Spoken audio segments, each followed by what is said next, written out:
what you put on hold for the narcissist. Think about that for a minute. Everyone, if you like the content, please like, subscribe, and share. So think of how many things you put on hold for the narcissist when you were in that relationship. Think of all the things that you were doing before you met them. Maybe you wanted to go to school. Maybe you wanted to become a doctor. Maybe you wanted to get your PhD. Maybe you wanted to travel. Maybe you wanted to have kids. Maybe you wanted to have the little house with the white picket fence and the couple kids. Maybe you wanted to create a business. No matter what it was, you put so many things on hold when you met that person. And you did it because you were committed in a relationship that was headed to one place, which is called Destructionsville. Now, you didn't know that back then. You didn't realize that the person you're considering was not only toxic and narcissistic, but that they did not have your best interest at heart. And once they got too close to you, then it was too late. The dirty fangs were sunken into you, and it was now insurmountable advantage narcissist. Until when?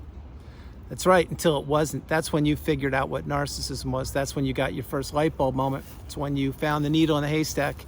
It's when you began to work on yourself and process and learn all the definitions in the glossary on the narcissistic abusive cycle. You didn't know what gaslighting was. You did not know what stonewalling was. You didn't know what narcissism was. You probably didn't even know the empaths existed. You didn't know about boundaries, about mindset, about ghosting or strange behaviors of the narcissist. Example, why they would walk 20 feet in front of you, why they appear single when they're married, why they would hang up on you, why they took you for granted. You didn't know any of those things. Now you were catching on the longer that relationship continued to develop, because you were seeing more and more cracks in the armor. You were seeing more and more instability on the behalf of the narcissist. But as in early days, you were ignoring your instincts, you were not trusting your intuition, and you were definitely ignoring red flags. As that relationship went on, you were beginning to notice more and more red flags. Now, did you act on them? Probably not. Possibly a couple of them. But every time you would act on a red flag, example, let's say maybe the narcissist threw a rage fit on you at a Christmas dinner or a holiday celebration or someone's graduation, and you've seen that rodeo one too many times, maybe you called them out and said, hey, enough of this. I just don't know why you do this. You continue to create intentional arguments and you continue to blow up other people's special days, but I'm not having it any longer. And when you did that, if you did it when you were in the relationship, I can assure you the narcissist was watching you saying, oh, you think you're so smart, do you? Well, I'll wait till I blow up the car ride home. Wait till I give you the silent treatment for the next 2 weeks. Wait till I cheat on you with your best friend. Wait till I continue to hide more and more money and squirrel it away from you. Wait till I continue to press on the gas pedal of the smear campaign to blow up more and more of your existence in your lives. This is what the narcissist does. They did it long before they met you. They did it with you, and they're doing it right now if they're still out there gallivanting the globe looking for what is known as dwindling supply. You may say, that's right, the supply sources are dwindling, but why would you say that? I would say it because I've been creating videos for over 5 years. I've been paying it forward with so many millions, possibly even billions of people. And you may say, well, that's a little egregious. That's a large amount of people. Well, think about it.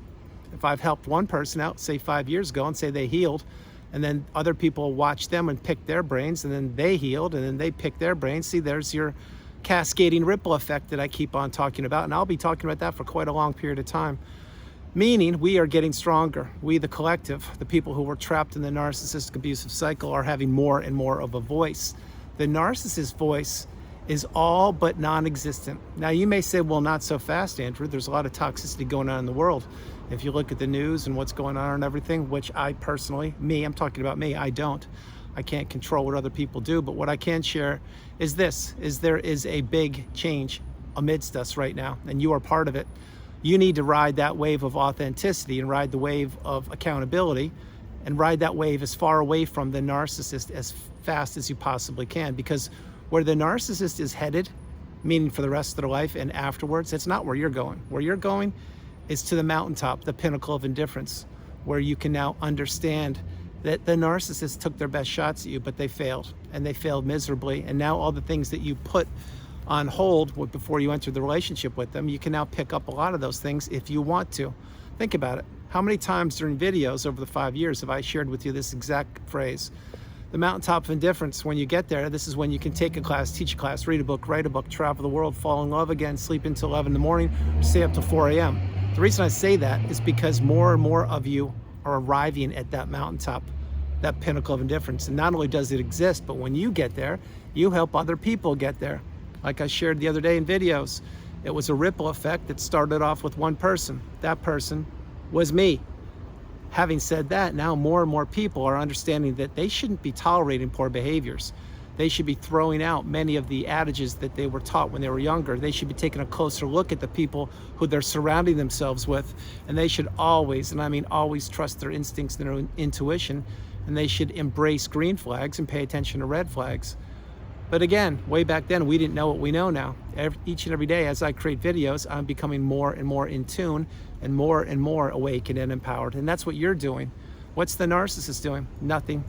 They're sitting around on the downstairs couch in their parents' basement playing Space Invaders from 1978, and they're wondering when they can finally level up and play that game called Tetris, which was 40 years ago. And then after they're done doing that, maybe they will try their best to get someone to order them a pizza on their dime. And what they're doing essentially is they're fumbling through life. They're not growing, they're not elevating, they're not ascending. And then narcissists eventually will figure out what I've known for a while, and you're understanding now, which is they really don't have many places to hide. They really don't. Before the internet and the smartphone, they ran this whole place called planet Earth. They could do whatever they wanted to, but we have caught up to them. You want the truth? We've surpassed them because we now know what both sides of the coin feel like, meaning the empathy side, which is what we are, we're the empaths, and then being trapped and caught up in a narcissistic invisible prison, if you will. Trauma bond, devaluation stage, narcissistic fog, they're all interchangeable, but yet unique to themselves, but they all equal one word. Yes, it's toxicity. We can see both sides of the coin. The narcissist can't. What the narcissist can do is they can watch other people's lives implode, and the narcissist can set the fuse to detonate someone's life to implode after setting all the bowling pins up and all the kindling wood to ignite it. But they don't know what it's like to love. They will never know. They don't know what it's like to be proud of somebody. They will never know. They don't know what it's like to have empathy and to actually put somebody in front of themselves without keeping score, giving to a fault and saying, hey, I helped you out because I could. And that's what we should all be doing. The narcissist can't do that. What they can do is blame people. What the narcissist can do is punish people. What the narcissist can do is guilt people, trick them, trap them, blame them, shame them, wash, rinse, repeat, rinse, wash, repeat. This is what the narcissist does. And they're understanding now that they really have limited time on this planet. I'm not talking about in their human form, the vehicle, the body that we're in. I'm talking about we, the whole planet of 8.3 billion people are really waking up. And we're understanding that we don't want to be around these people. We have been in a cycle, trapped in a cycle, and now we're out. When we're out, we stay out. And that's why you need to understand that once you've healed and you've cut the 4 ties from the narcissist, the emotional, financial, physical, and of course the spiritual tie, when you've cut those, you can pick up where you left off before you met the narcissist with certain things if you wanted to. Now, yeah, time has gone by. Yeah, you're older. Yeah, you may not have the money you had before. Maybe you have a health challenge. Maybe you're not living where you want to be. Maybe you don't have the motivation right now. I understand all of that, and that's just 6 examples, maybe 5 or 6 examples of why you may not want to pick up and resume the things you were doing before you met the narcissist. I get it. But what I'm sharing is you can if you want to. And if and when is up to you. You need to understand no one's controlling your life. No one's telling you what time to go to bed. No one's telling you what time to wake up. No one's telling you that you were 15 minutes picking them up when actually you were 30 minutes early. Nobody's complaining to the waiter or the waitress about their linguine with clam sauce being cold when it should have been hot. Nobody is complaining about having first-class airline seats going to a remote destination 15 hours away, and they're complaining that somebody sitting next to them is wearing not the proper clothing. See what I'm saying? Any way you look at it, the narcissist wants to destroy. They want to trap, they want to capture, they want to blame, and they want to have people doing things for them. But what they really want for this video is to have people put everything on hold so they can change the diapers of the narcissist. When I say that, yes, I am being a little bit tongue-in-cheek there. What the narcissist needs, they need a mom. What the narcissist needs is they need someone to do things for them. That's why people, and you were one of these people, you became the unpaid helper, the walking apology, the regulator, the sounding board, the cook, the cleaner. the everything's okay person. What is the everything's okay person? It's when you're there comforting the narcissist, even though perhaps you had a medical concern, or maybe even though you had a bad day at work. You would be putting everything on the side and you'd be helping that person out. You would be listening to them, you would be cuddling them, you would be babying them, and you would be directing them and steering them. This is why the narcissist will always, and I mean always on this planet, be forever shape-shifting until they take their last breath, looking for what they deem to be the next new shiny object, the next supply source, and the next person who can elevate them.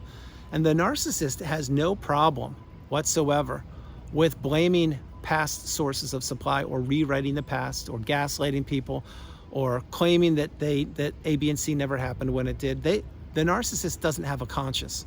And if you think for a minute that they do have a conscience and they do actually feel bad sometimes, they don't. If they did, they wouldn't be a narcissist. If they did, they wouldn't be a predator. If they did, they wouldn't drag out your custody through the legal system. If they did, they wouldn't want to always be in competition with you and feel like they have to win everything. Think about what I'm mentioning. There are two people on this planet, two main types of people. And this does not include everybody, but I'm referring for this video, and it pertains to you. There's the empath, the kind, loving, stable, healthy person who was targeted by the narcissist, and that was you, and it certainly was me. Then there's the top toxic predator, the narcissist. These are the people. The narcissist is drawn to the empath like a flame, like a moth to a flame. When you realize that you have everything that the narcissist ever wanted, past tense, they took it all gladly. They took whatever they could. They crumbled you up like a sheet of paper, threw you away in the freeway via discard, and said, good luck, you'll never figure it out. That's what they did. When they did it knowingly and willingly, then you need to realize that's what they're doing right now. You are no different than the new supply. You're no different than the first source of supply in the eyes of the narcissist. Now, to me, you're what I call a beautiful, bright, shining light. You shine higher than the sun, the moon, and the stars, and everything in between. You were targeted. You're out. When you're out, you need to stay out. And you need to pick up anything that you put on hold from before you met the narcissist, or even maybe when you were with the narcissist. Think about this one. There are many people I work with during one-on-one sessions, a good amount of people, who are writing books of their experiences. Yes, you may be one of those people. Yeah, I too will be writing a book when the time is right. It's not right today, maybe it'll be tomorrow. I can't tell you. But there are many people, a good amount of people I've worked with over the years during one-on-one sessions who've written books. And what they've done is they've told their story. Now, did they call it the narcissist? No. Did they use their name? Probably not.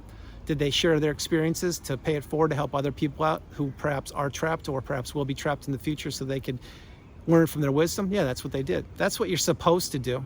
What you're supposed to do is share your experiences and to protect the next generation of human beings and to insulate and protect your loved and trusted ones that you surround yourself with. What you're supposed to do is live an abundant, toxic-free life, full of direction, purpose, and full of commitment, and full of abundance and growth and togetherness.